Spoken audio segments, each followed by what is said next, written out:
Welcome to True Colors, a school branding podcast.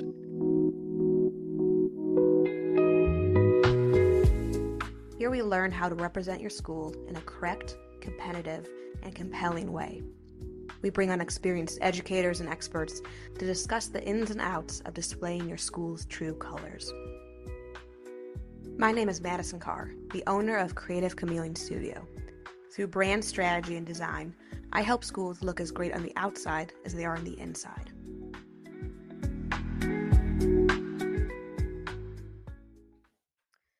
An effective school brand is one that presents your school in a competitive way. This means understanding your competitors, knowing what sets you apart, and figuring out how to communicate that to prospective families. Successful marketing is built on the structure of competitive positioning. So I wanted to talk with someone who is well-versed in helping schools successfully market themselves. So today, I'm joined by Brendan Schneider of Schneider Media. Brendan is an experienced marketer, speaker, and author, and today is an honor to have him to share his expertise. Brendan, welcome to the show. Thanks, Madison. I'm excited to be here. I'm very thrilled for you to be here. You are definitely a seasoned pro at these things, so I know you have just a depth of wisdom and insight to share. Before we dive into your background, I would love to begin by just setting up the stage for our listeners when we talk about things like marketing, digital marketing, all these different terms we're going to be using.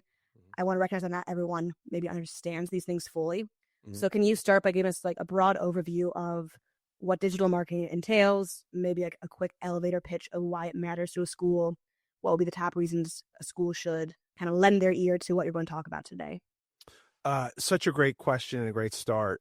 We could probably talk the whole time about that, but I'll like the provocative answer for me is to throw a question back to the school and say, is your school enrollment where you want it to be?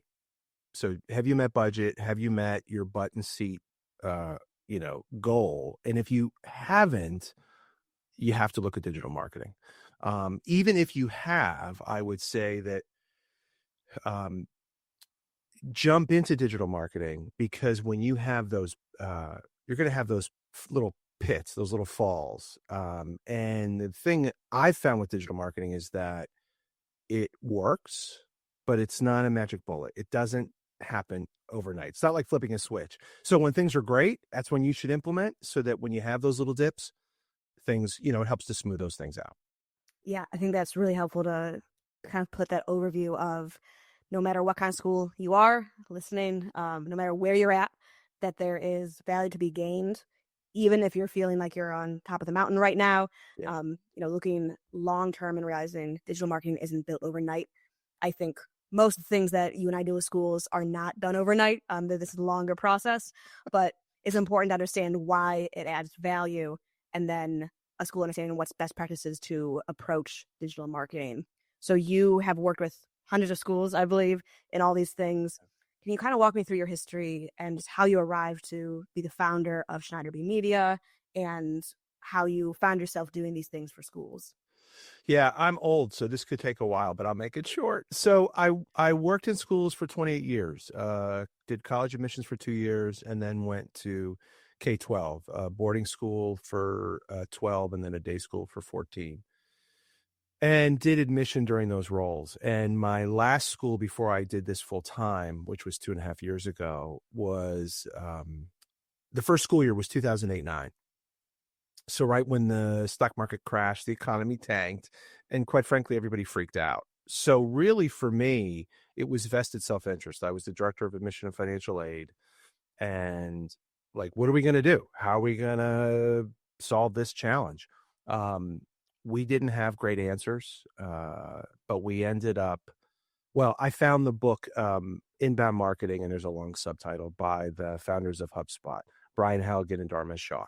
And this is a little dramatic, but it was like a light bulb moment. Like the light bulb went off for me, and I thought, oh my gosh, this is what I have to do. So for me, where Schneider B came in is that, and this story is a little embarrassing, but I'll tell it.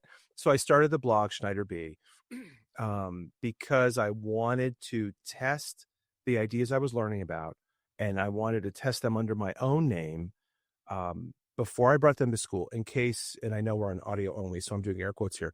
So if I screw anything up, it'll be under my own name and not school. Well, as marketers, we know that you don't screw anything up. People just don't pay attention. So, however, I was writing that blog, enjoying that, chronicling my successes and my failures. People like reading about the failures more. It was funny. And then the blog kind of took on a life of its own. Got asked to speak. I enjoy doing that. And then it was 2.5 years ago that I decided to do this. Well, a little over 2.5 school years ago, I should say, decided to do this full time. And here we are. Yeah, I think your story is in many ways not unlike other school experts I've talked to, even myself. There's some kind of big shakeup in the landscape that changes fundamentally how people approach schools, how they think about schools, and that kind of opens up this gap of bringing in expertise to help schools run their school like a business. I think that's something that Yeah. a lot of schools struggle with is they're hyper focused on education, as they should be. I'm not saying they shouldn't be, Yeah. but they're focused on education. But as the landscape competitively changes, they kind of get left behind when it comes to the business side of things. Yeah. So you and I work more on the business side of things of helping schools, leverage that and take hold of that. And I really like what you said about when it comes to marketing, you can't screw it up. They're just people might not listen or see you. And I think that is actually a very probably relieving way to think about it for schools. There's probably a lot of hesitation of trying innovative things, trying new things for the fear of screwing up. But in actuality, when it comes to marketing, you can only progress by testing. And I think that is something that is helpful for schools to think about, understand. In your experience, is that common for schools to be adverse to new ways of marketing? 1000%. So the two things that pop into mind, I'm getting excited now. But the two things that pop to mind are one, in terms of marketing, I feel that a lot of schools think of marketing, um, it's like the definition of insanity, doing the same thing over and over again and expecting different results. I don't know who said it, but at any rate, sometimes I think like schools, that's their marketing plan, that they're like, this is the year that the billboards are going to work. They're not. If they haven't worked in the past, this is not the year. Now, I do want to say my little asterisk is if they're working for you and you can measure that, great, do it. But in my case, it's not.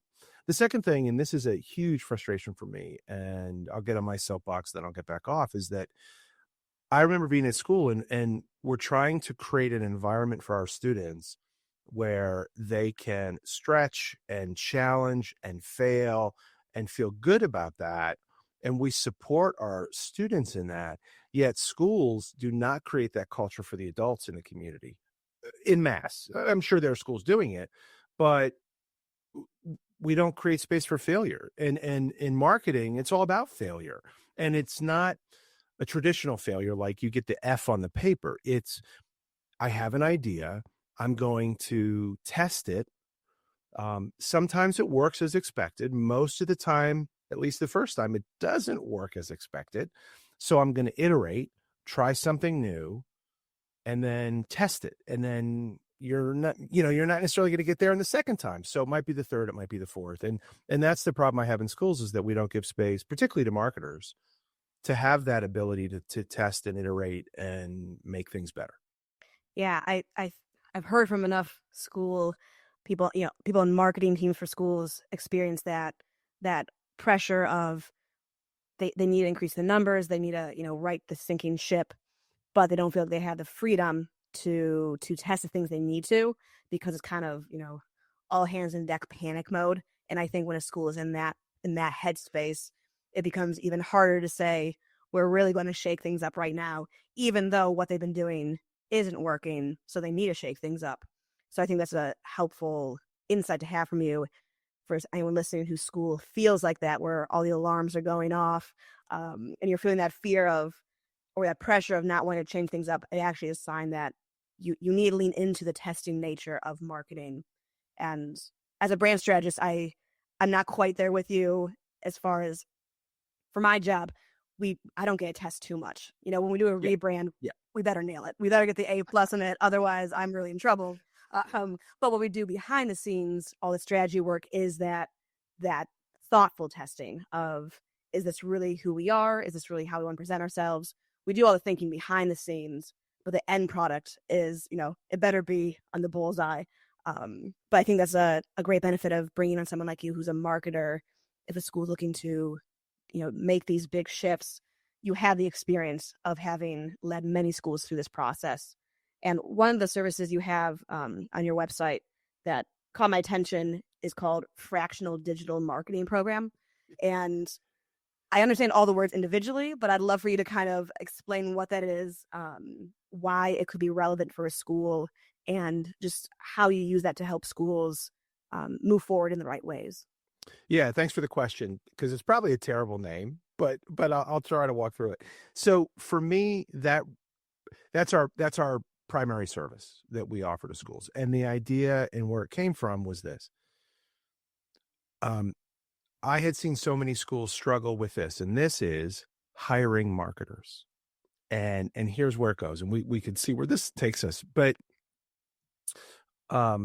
schools stink at hiring marketers, flat out. And I don't mean that to belittle the people that are making the hiring. Sometimes it's dean of faculty, sometimes it's the HR professional, sometimes it's assistant head for whatever. And these are very smart people. Most of them are smarter than me. The question is, or the issue is they don't know marketing. So they're not sure how to evaluate or assess that resume or that person they're looking at. So that they're not sure what to do. The other thing is that, particularly around the Marcom space, titles in schools mean nothing, right? They're all over the place. So my thesis is that schools hire communications people. Very necessary thing, have to do it. But we also, in the Marcom space, don't give, in total, resources, people, money, time. So we're bad at hiring marketers. We don't give them resources. So we end up hiring a comms person who is usually a one-person show. So we've got Superwoman or Superman, and they're flat out. And I also know, after being in a school, schools are very good at giving or adding things to people's plates. They're terrible at removing them because they never do. They never do. So that's the backdrop for fractional digital marketer. And the thought was really twofold. One, the whole hiring thing, like schools don't have good marketing professionals. Now, again, I'm generalizing. There's some great ones out there, but in mass, they don't have great marketing professionals. And one of the problems is, if they do have a good marketing professional, they're usually there for a couple of years and then they leave schools and go make great money. It's just a fact. It's just a fact. So the service is designed. Oh, and the other thing that I see schools do is they'll dabble. They'll say, we're just going to do SEO. Oh, it didn't work. Or we're just going to do Google ads. And then they run the traffic to their homepage. Oh, it didn't work. And then I'm like, no, that's not, so the package is meant to be kind of all encompassing, hand holding, and we do it for you. So,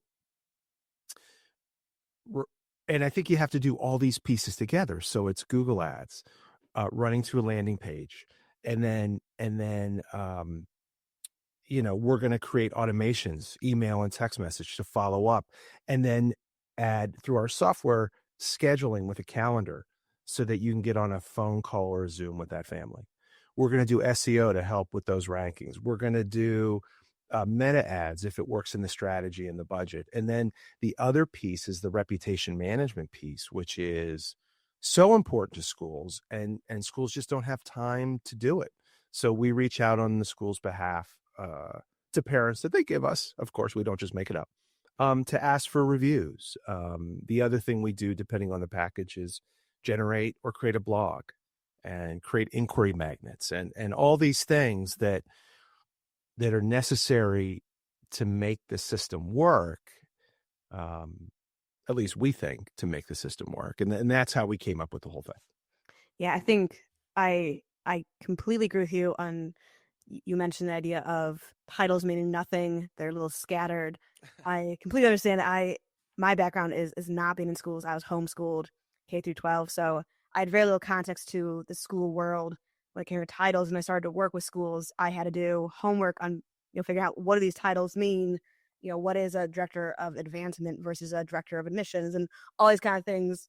And as I learned about those, I realized they're not used consistently. They're rather scattered, and there's not this kind of staple or the standard of this person is always the one who runs marketing or always is the one who oversees brand. It completely varies, and there's so many factors, and I think that does add pressure to the people in those roles. They could be hired to be a director of communications, but they find themselves all of a sudden not just handling internal communications like they thought, but now having to, holistically view a brand and have these, come up with long-term campaigns and all these kind of things. So I think I I love how that program came to be, of recognizing that gap and recognizing those pain points and that tension. And in your experience with that program, is there like a certain size school that it is like the perfect fit for, or is it tailored to different sizes? What does it look like when you're kind of evaluating how it fits into a school that you're looking at? Yeah, that's a good question, Madison. It's not really geared towards the size of school, and I don't really change necessarily depending on that. It's more, um, oh, good question. It's more related to what internal expertise you have. So you could be a big school and have no marketing expertise, or you could be a small school and have a great marketer, right? So it's really, do you have that marketing expertise on staff? And what I find is that the schools that have it, well, I was going to say the schools that have a smaller staff, um, which is most of them, right? Which is most of them, and most of those people are really good at the communications part of it, as you were talking about that internal communications. They're writing the newsletters. They're potentially running events.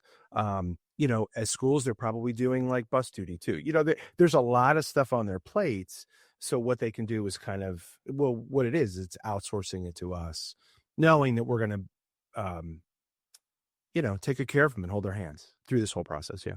Yeah, I think that's I had a conversation yesterday with someone from a school, on the inside of school, and she was talking about how her role shifted from being internal focused with communications towards having to be externally focused with marketing, because the school went through that shift of they had really good retention, so they didn't have to really go outside. They had a long wait list, and then COVID happened, this big shift in the whole school industry, and now they're at the point her role is having to bring in people to fill that wait list, but that's not what she was originally hired for. So I think a lot of schools, people in marketing teams have recognized that they're in that position of maybe a lot of things added to their plate that they weren't prepared for. So I can imagine it would be a massive sigh of relief to hear like a service like yours that helps them with those things. And when we talk about digital marketing, Mhm. in a way, the marketing industry, has existed anytime there's been civilization. People are marketing in some sense, Yeah. but you and I were, kind of the first generation of being in the digital marketing world, where that's a word we use now, is digital marketing. So for a school that is maybe hesitant to lean into that, maybe hesitant to embrace the digital world, what are some of the problems that you've seen arise from a school that is not leveraging digital marketing? Um, I touched on it a little bit before. The issue is that they're not doing what everything that you need to do. So it's like the system. Um, and what I would say is you either have to outsource it, so it's me or someone like me, doesn't have to be me, but you have to outsource it, or you're going to have to spend the resources to have the internal expertise, train that person up, um, so that they can do these things. Because like I kind of teased that earlier, they'll go, "Oh, we need to do," and usually what it is, it's like a board member or somebody. "Are you doing Google Ads?" "No." "Okay." Well, they try to do Google Ads, and and Google, you can spend a lot of money. Excuse me, let me go back. You can waste a lot of money on Google Ads if you don't know what you're doing. So it's having Google Ads, and then it's not running that traffic to the homepage. It's running that traffic to a landing page, and then it's then once you get that lead, that email address, like, what do you do with it? I've seen schools do this. They'll send one email and they'll say, "Oh, didn't get a response. It didn't work." No, that's not quite right, right? You have to follow up. That's the lead nurturing or the workflow or the automated emails. We're doing text messaging now just because people aren't, they'll ignore an email, that less likely to ignore a text. Um, Even to go on a tangent a little bit, even I've changed my thinking because I used to think that we would space these things out, this follow up. Now I'm like, no, no, no, we got to go right after it because people are so busy. People have so much on their mind. They don't want to waste time. They just need to get things done. But back to the digital marketing piece, so then for SEO, they don't really understand it. They think it's like voodoo black magic, which it's not. Um, we we hadn't even talked about AI, but you throw that in, and what does that look like? Um, and then so it's all these things, and so you either have to outsource it or you're going to have to invest. Like it's an investment one way or another. Pick your poison: outsourcing or doing it internally. The problem with internally is that that person could leave, right? So you invest in that person leaves, and you start all over again. So there's a lot to think about, but for me, you have to be doing these things. Um, because in a lot of cases, especially when we start with some clients, they don't exist online, right? You do a search, you do whatever, they're not there. And if you're not there digitally, you might as well not, like, you're in trouble. Yeah, that has blown my mind a few times of seeing schools that don't have any digital presence. And I'm definitely on the side of I don't think a school should be doing all the things for the sake of doing all the things. Right? You have to have that strategy behind it. Yeah. That point you made about a lot of things being prompted by a board member or just someone on the team. I've definitely seen that you know when I do branding, our focus is like that big picture side of things of strategy alignment and then design. And I always tell schools, if your logo's bad, like we got to address your logo, but we can't even begin to address it until we understand, are you aligned strategically behind the scenes? So a board member saying, I want some new colors in the logo or we want a new mascot, that's a great catalyst to start the conversation. It should not be like the sole focus before we do all these behind the scenes. I think marketing is very much the same.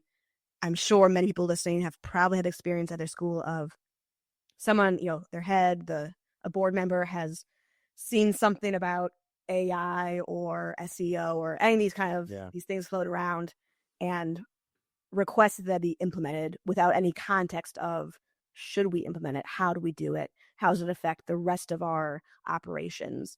Is it even the right fit for us? Does a small school need to utilize an AI chat? Like those kind of things. I think many maybe good intentioned efforts have they're misguided because they're just trying to embrace the new thing in front of things without having that bigger picture strategy. So when it comes to digital marketing, I think some schools might be kind of feeling like this numbness towards digital marketing. I feel it even just as a business owner of I'm not highly skilled in SEO, Google Ads, those kind of things. I've learned as I've gone, but I definitely had that feeling of putting a lot of work into something, be it a post or a case study or an ad campaign, and then crickets. Right? You put it out there, you feel like you've sweated over the thing, and then all of a sudden nothing comes of it. So when it feels for the school that is feeling that of we're doing a lot of work, maybe it's on one person's plate, they feel particularly overloaded, but we're not seeing that return. To me, as a strategist, I would say your strategy's not right. So before you start with a school, like what's the importance of strategy, a target vision when it comes to implementing these best practices? What does that look like of evaluating a school's marketing strategy? Yeah, in terms of digital, most schools don't have one. And again, I'm not throwing shade. I was there too. Like, please, I want people to understand. Like, I'm only saying this because I've made all the mistakes. Like, it's not. I'm just ahead of you. That's all. And so they don't really have one. And again, they're pressured for by somebody or for some whatever. And they're like, oh, you need Facebook ads. Okay. And then they'll boost the post or do something else. So I think it's it really depends on the school. But if I had to give some advice, I would say take a step back. I would figure out kind of do like a little audit of saying, what have we done? Just write it down. Like I like big whiteboards. What have we done? Like, can we measure those things? What would we like to do? How do we measure those things? And then for me, even above that, like who are we trying to attract? So many people miss that piece. My favorite story about that is my former head of school, my boss at my last school, who is a dear friend, and we would go at each other, professionally and have a good time. And we were in a meeting once, and we were talking about some sort of ad campaign. We were bouncing things off the wall, and he kept saying, "Well, I," and I finally stopped him. I'm like, "Dude, no offense, you're not the target market." And you could see him go, "Good point. Forget what I said." you know, and it's just a matter of staying disciplined to know who we're trying to attract and having an understanding of that. And maybe that's the place to start. If you don't know who you're trying to attract, pause, do not pass go, do not collect $200 and figure that out first. And then everything flows from there. And then ultimately, that's a persona or ideal customer profile, whatever you want to call it. And then ultimately in school, you might have multiple personas, but figure out the most important one to you. A lot of schools, it's that early childhood, that entry point.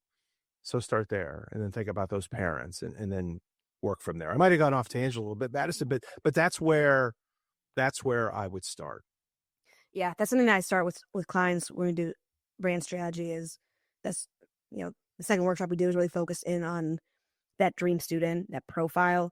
And I've probably said it 1,000 times now to clients, is that your school cannot be all things to all people. And I think that there's kind of maybe an emotional turmoil in some ways for educators to hear. There's definitely a desire to reach all the kids, all the students, all the families in the community. But the reality is your school is bound by restrictions, right? You're restricted by location, you're restricted by manpower, you're restricted by ideology even. You're not going to be the right fit for every student ever. So the branding process is saying, well, who are you? And then because of who you are, who are you trying to reach? And then once we have that, that becomes the guiding light for all the creative decisions we make. Logo, colors, all the representation of the school. And I think it's the exact same process for marketing. How do you speak to the person you're trying to reach? It's probably going to be very different than how you'd speak to, someone who is not looking for a school or someone who is going to go to a different school. And I think that's really hard for people inside the school to make that mind shift and say, okay, we're not marketing to me, we're marketing to this person. But I think you're right that if you don't do that, you can waste so much money, so much effort, and it's demoralizing for a marketing team to put in all the effort and there's no return. So I think that strategy is really important to set yourself up for success there. And you have a lot of experience. You mentioned that you've been at schools and stuff, and you recently published a book, which I'd love to talk about. I'm sure you've been talking about it for a while. But I really love to take the chance to discuss it because I know it pulls in your experience and all these things. So your book is called School Marketing the Right Way, and it's written specifically for school marketers.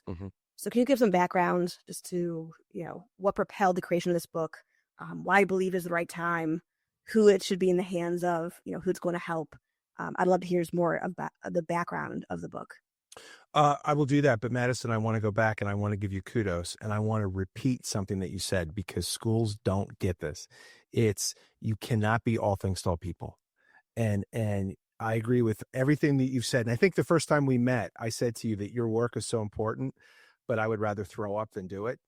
Like I love that you do that work and I don't have to do it. Each their own, yeah. Yeah, but it is so important, and schools struggle immensely to know who they serve and who they don't serve because there are families and students they don't serve, and people that aren't marketers or aren't dealing with like the business side of school are like, what do you mean? And I keep pushing that. I just wanted to elevate that. I wanted people to understand that. And again, you said something earlier.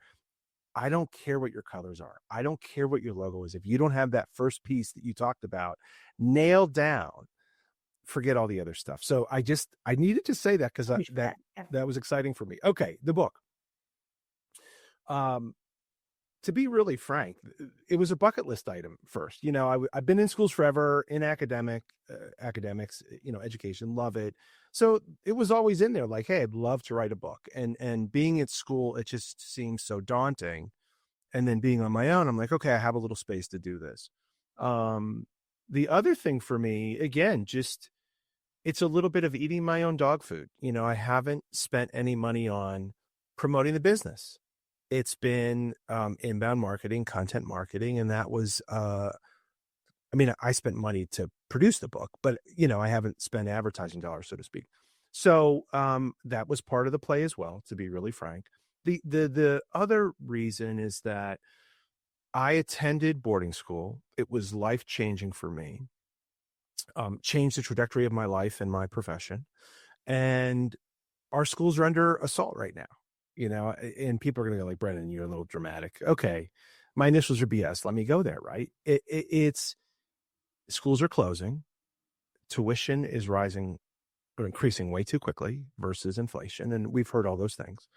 And so I wanted to give school marketers, I don't know if it's a guide, a resource, something. And for me, I wanted to write the book. I tried to, I didn't want a workbook. It's not like all tactics, because that would be out of date the minute it printed. It was trying to be strategic, but give you things that you could go and do so that it could be really helpful for school marketers or admission folk or heads of school. And the way I describe it is anybody that either does or is responsible for enrollment at their school. So that's the reason that I did it. And I'm super happy with it. And it's, people seem to like it so far. Fingers crossed. Hopefully they continue to like it. And, yeah, it's been a great experience. Yeah, I'm sure it feels just very rewarding to, be able to think through your expertise, your experience, and then consolidate it in a way that people can consume it and absorb it. I think that is, Yeah. I'm sure it's a real relief for a school marketer to read a book that is written for them. I think in all the people I've talked to so far when it comes to being on marketing teams, there really is, they're vital to the school, but in many ways, because they're not educators, they're kind of an island in a lot of ways. Like they're very much the blood flow of the school. Like they're needed to get people in, to keep the school open, yet they are removed from the day-to-day education side of things. So it can feel very disconnected in a certain way. Yeah. So I think having a book that speaks to what they're doing, the pain points they feel, I'm sure is only a relief and very insightful and helpful. So I would commend that to anyone listening right now. In the show notes, I'll put a link right to the book so people can go grab it, add it to their arsenal of tools. I think that would be just very timely for a lot of schools who are facing that decline in tuition, or that decline in attendance, the rising tuition, the struggle of how to navigate that. Mm-hmm. I think your book is fantastic for people in that position. Well, Brennan, you have been a fantastic guest. You have so much information and wisdom to share, and you're very generous with it, which I appreciate so deeply.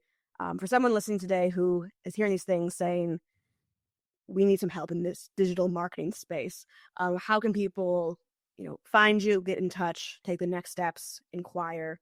Can you kind of drop all the details for that? Yeah, thanks, Madison. It's just go to my website, schneiderb.com.